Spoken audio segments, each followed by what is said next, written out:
بسم اللہ الرحمن الرحیم۔ السلام علیکم، میرا نام ہے ذیشان عثمانی۔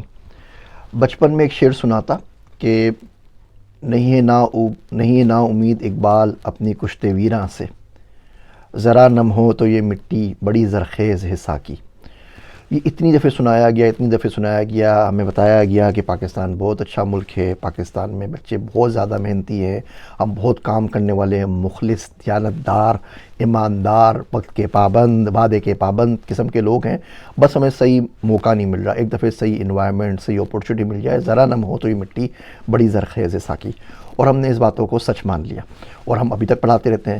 ہمارے باپ داداؤں نے ہمیں پڑھایا، ان کے باپ داداؤں نے ان کو پڑھایا تھا، ہم اپنے بچوں کو پڑھا رہے ہیں، ہمارے بچے اپنے بچوں کو پڑھائیں گے، اور ہم سب کے سب مٹی کے نم ہونے کا انتظار کر رہے ہیں۔ میرا ایک دوست ہے عبداللہ، تو باتوں میں نے اس کو بتایا، ہوا یہ کہ ہم کچھ ہائرنگ کر رہے تھے، اب ہائرنگ کے اندر بندہ ہی نہ اویلیبل ہو، جو ان بندوں کو بولے جاب چاہیے تو آپ کو کوئی 5,000 بندے بولے ہاں ہمیں جاب چاہیے، اور جب انٹرویو کے لیے بلائیں تو انٹرویو میں 5,000 میں سے 50 بھی انٹرویو میں نہیں آئے۔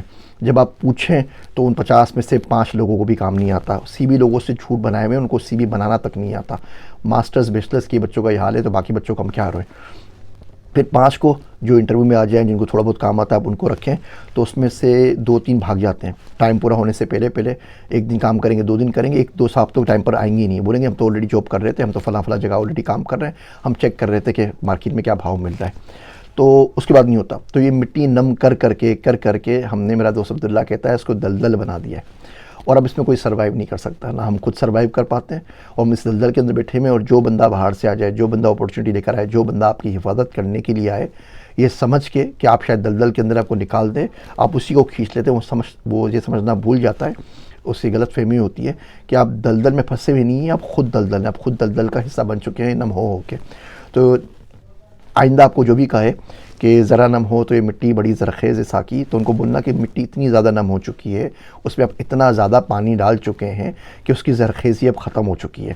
تو یہ شعر 40-50 سال پہلے سے شاید چلتا ہو، آپ آئندہ آپ اس کو ریپیٹ نہ کریں، آگے نہیں چلے گا۔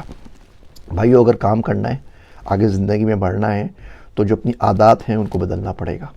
یقین جانیے کہ آپ کی غربت کے اندر پیسوں کا بہت تھوڑا عمل دخل ہے، اصل عمل دخل آپ کی عادات کا ہے۔ آپ صبح اگر نہیں اٹھتے 5 بجے فجر کے اوپر، تو آپ بتائیے نا، اس کے لیے آپ کو کون سے پرائم منسٹر کی ضرورت ہے، اس کے لیے آپ کو کون سی امریکہ کی پرمیشن چاہیے، اس کے لیے آپ کو کیا کرنا ہے۔ آپ 5 وقت نماز نہیں پڑھتے تو بتائیے آپ کو کس نے روکا ہوا ہے۔ آپ کوئی لینگویج نہیں سیکھ رہے تو آپ کو کس نے منع کیا ہے۔ آپ کوئی کورسز نہیں پڑھ رہے، اس ایج کے اندر، دور کے اندر، اگر آپ چیٹ جی پی ٹی کا استعمال نہیں کر رہے، یوٹیوب کا استعمال نہیں کر رہے، باقی سوشل میڈیا، کورسیرا کا جو ماسیو آن لائن کورسز کے پلیٹ فارمز ہیں، یوڈیمی، یوڈیسٹی، لنڈا، بہت سارے ہیں، ان کا استعمال نہیں کر رہے، تو یقین جانیے سراسر قصور آپ لوگوں کا ہے۔ آپ کی پرسنل ڈیولپمنٹ آپ کی اپنی ذمہ داری ہے، یہ حکومت کی ذمہ داری نہیں ہے، یا ماں باپ کی نہیں ہے، یہ ٹیچرز کی نہیں ہے۔ بلیم گیم چھوڑ دیجئے، رونا چھوڑ دیجئے۔ آپ صحیح رو رہے ہوں گے، آپ کے ساتھ صحیح ظلم ہوں گے، آپ کی بات مانتا ہوں، دنیا میں اور جگہ بھی تو ظلم ہو رہے ہیں نا۔ سیریا کے بندے تو نہیں روتے ہوئے ملتے نا، فلسطین کے نہیں مل رہے آپ کو روتے ہوئے، افغانستان کے نہیں مل رہے آپ کو، ہندوراس کے نہیں مل رہے آپ کو، کوسٹا ریکا کے نہیں مل رہے آپ کو، برازیل کے نہیں مل رہے، آپ دیکھیں دنیا کے ملکوں میں، میکسیکو کے نہیں مل رہے، کیا حال ہو رہا ہے۔ اور دنیا بہت زیادہ بدل رہی ہے، اور اس بدلنے پہ ہمیں اپنے آپ کو بدلنا پڑے گا۔ میں آپ کو چھوٹی مثالیں دوں۔ تھائی لینڈ کے پرائم منسٹر نے ابھی اناؤنس کیا ہے کہ وہ کمبائن ویزا نکال رہے ہیں شنجن کے ٹائپ کا، کہ جو بھی بندہ تھائی لینڈ آئے گا 4-5 ملک گھوم سکتا ہے، وہ ویتنام بھی جا سکتا ہے، وہ تھائی لینڈ بھی آ سکتا ہے، وہ مالدیو بھی جا سکتا ہے، 4-5 ملک انہوں نے اور بتا دیے ہیں۔ ساؤدرن افریقہ کی کنٹریز نے بولا کہ جو ہمارے ملک میں آئے گا 4-5 ملک گھوم سکتا ہے، بندہ تنزانیہ آ جائے، بندہ کینیا چلے جائے، انگولا چلے جائے، زمبابوے چلے جائے، زیمبیا چلے جائے، 7-8 ملک کا انہوں نے ویزا نکالنے کا پلان شروع کر دیا، ابھی لانچ ہو جائے گا۔ سعودی عرب پلان کر رہا ہے کہ جو بندہ دبئی کے ویزے کے اوپر آئے گا وہ سعودی عرب بھی جا سکے، کویت بھی جا سکے، بحرین بھی جا سکے، 1-2 جگہ اور جا سکے، قطر اس میں شامل نہیں ہے۔ انڈیا پلان کر رہا ہے کہ انڈیا کا جو بندہ ویزا لے وہ انڈیا بھی آ سکے، میانمار بھی آ سکے، اور اس کے علاوہ مالدیوز آ سکے، اس کے علاوہ جو 1-2 نیپال کے اندر آ سکے، اور 1-2 ملکوں کے اندر اور آ سکے۔ یہ ساری دنیا کھل رہی ہے، ہمارے پاس ہم کسی کو ویزا ہی نہیں دیتے، ہم نے تو یہاں تک ہم تو بندوں کو جان ہی نہیں دے رہے، جس نے ٹیکس نہیں بھرا وہ پاسپورٹ نہیں بنا سکتا، جس نے ٹیکس نہیں دیا ملک سے باہر نہیں جا سکتا، جو اسائلم پہ اپلائی کرے گا پاکستان گورنمنٹ اس کا پاسپورٹ بھی رینیو نہیں کرے گی۔ دنیا کھلتی جا رہی ہے، ہم بند ہوتے جا رہے ہیں۔ سب سے زیادہ سیکورٹی کا جو خدشہ پر پرابلم ہے وہ ہمیں ہو چکا ہے۔ یا مودی سلیکٹ ہو گئے ہیں، میکسیکو کے اندر خاتون صدر نے چوز کر لی ہے اور وہ یہودی ہے، پہلی دفعہ میکسیکو تاریخ میں ہوا. اب دنیا کو دیکھے تو اسے دنیا کس طریقے سے اور کیسے بدل رہی ہے ہم لوگ نہیں سوچتے. ہم یہی جو گھسے پٹے شعر ہے, معذرت کے ساتھ علامہ اقبال سے بہت اچھا شعر ہے, لیکن ہم نے اپنی عادات کی وجہ سے اس کو اپنے لیے تانا بنا لیا ہے. ہم یہی فرمودات اور یہی اشعار اور یہی مقولے اور یہی پرانی چیزوں میں ہم چلے آ رہے ہیں, اور یہ سب کا سب جھوٹ ہے. یہ امیدوں کی پھکی ہے جو آپ کو دی جا رہی ہے. جب ہم چھوٹے تھے نا تو افغانستان وار چل رہی تھی. 78 کی پیدائش ہے, وہ 80s میں افغانستان وار چل رہی تھی. چلو چلو مرد مومن مرد حق ضیاء الحق ضیاء الحق کے نعروں سے ہم لوگ ہمارا بچپن گزرا اس کے اندر. تو بولتے تھے ہم کر رہے ہیں اور یہ بہت اچھا کام کر رہے ہیں اور سب کچھ کر رہے ہیں. چلیں جی ٹھیک ہو گیا. اس کے بعد ہمیں بتایا جاتا ہے کہ پاکستان کے پاس کیونکہ اتنی ڈیفنس فورسز ہے اور ایٹم بم ہے, تو اس کی وجہ سے آج تک انڈیا کو اتنی ہمت نہیں ہو کہ کشمیر میں کچھ کر سکے.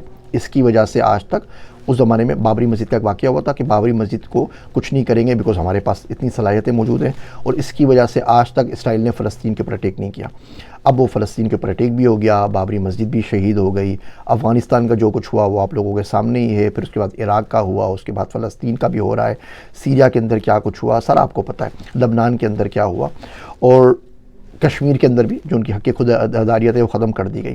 تو ایک کے بعد ایک یہ نا امیدوں کی پھکی دے دی جاتی ہے اور کہا جاتا ہے کہ آپ اس کے اوپر بیڑا آرام سے بیٹھے رہیں اور کام کرتے رہیے, اور اس کا ہوتا کچھ نہیں ہے. اگر آپ اپنے آپ کو امپروو نہیں کر رہے, اپنے آپ پہ کام نہیں کر رہے, تو دنیا میں کوئی نہ کوئی آ کے آپ کو چونا لگاتا رہے گا, اپنا چورن بیچتا رہے گا, اور اچھے اچھے آپ کو یہ ارشادات اور مقولات دیتا رہے گا, اور آپ ان کے سہارے بڈھے ہو جائیں گے.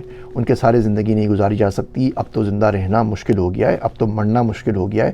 کیا کریں گے؟ آنکھیں کھول لیجئے, سدھر جائیے, بند کر دیجئے ٹی وی, اپنے آپ کے اوپر کام کیجئے. یہ دو چار لوگ ہوتے ہیں نا بولتے رہتے ہیں انٹرنیٹ سے پڑھ لو انٹرنیٹ سے پڑھ لو, وہ اس لیے بولتے ہیں کہ انہوں نے اپنی زندگیاں انٹرنیٹ سے پڑھا کے بدل لی ہیں, تو وہ راستہ آپ کو بھی دکھا رہے ہیں. تو بجائے کہ آپ ان کو گالیاں دیا کچھ کریں, کتابیں پڑھیں, کتابوں سے شغف حاصل کریں. آج تک بہت علم موجود ہے دنیا کے اندر, اور آج تک دنیا میں پڑھے لکھے لوگوں کی بہت زیادہ قدر ہے.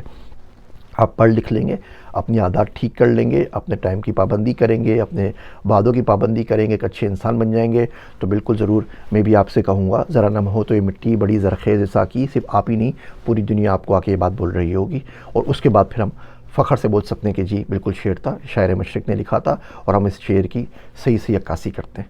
میرے واسطے دعا کیجیے گا. میں ہوں آپ سب کا ذیشان عثمانی.